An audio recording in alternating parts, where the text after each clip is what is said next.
30 करोड़ रुपया अब की बार बजट में प्रावधान किया है प्राकृतिक खेती के लिए, उनको सुविधाएं देने के लिए।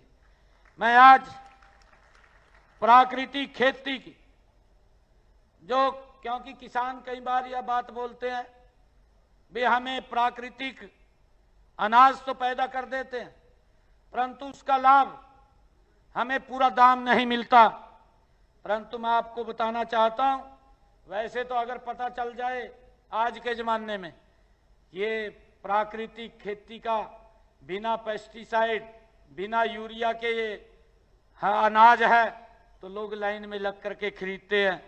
परंतु फिर भी हमने निर्णय किया है कि प्राकृतिक खेती तथा जैविक खेती से उत्पादित गेहूं, धान, दालों के लिए प्राकृतिक तथा जैविक मंडी, ऑर्गेनिक मंडी की स्थापना ये गुरुग्राम में की जाएगी।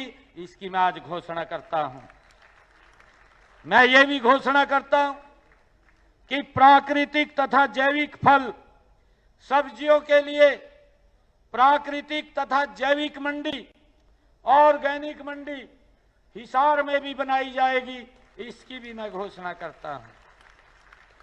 और इन दोनों प्राकृतिक और जैविक मंडियों, ऑर्गेनिक मंडियों में उत्पादन की जांच हेतु प्रयोगशालाएं भी स्थापित की जाएंगी, जिससे हमारे ये प्रयोगशालाएं गरौंडा, सिरसा में फल सब्जियों में कीटनाशकों की, किसानों की फसल की निःशुल्क जांच करेंगे।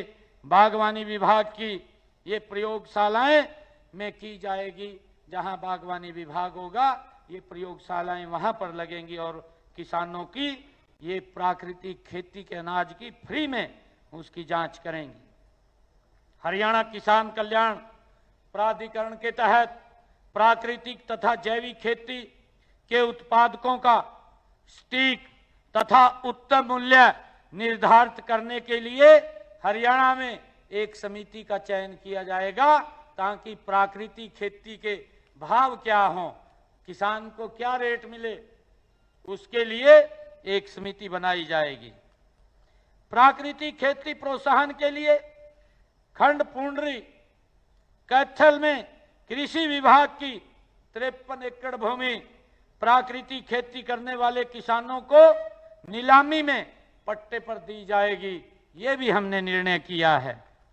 पंचायत स्तर पर प्रत्येक पंचायत में उपलब्ध कुल पंचायती भूमि में से 10% भूमि या कम से कम 1 एकड़ भूमि पर प्राकृतिक खेती के लिए आरक्षित की जाएगी। यह भूमि केवल भूमिहीन, जिनके पास भूमि नहीं है, ऐसे लाभार्थियों को नीलामी के माध्यम से वो दी जाएगी। इसकी भी मैं आज घोषणा करता हूं। सरकारी या पंचायती जमीन पर जो भी किसान प्राकृतिक खेती करेगा, उन किसानों को भी प्राकृतिक खेती योजना के तहत वित्तीय प्रोत्साहन के रूप में कच्चे माल के भंडार पर संस्करण के लिए 4 ड्रम की खरीद पर 3000 रुपये प्रति किसान दिया जाएगा। एक देसी गाय की खरीद पर 30,000 की सब्सिडी दी जाएगी। प्राकृतिक खेती से प्राप्त उत्पादों की ब्रांडिंग और पैकेजिंग के लिए प्रति किसान 20,000 रुपये प्रदान किए जाएंगे। इसकी भी मैं आज घोषणा करता हूं।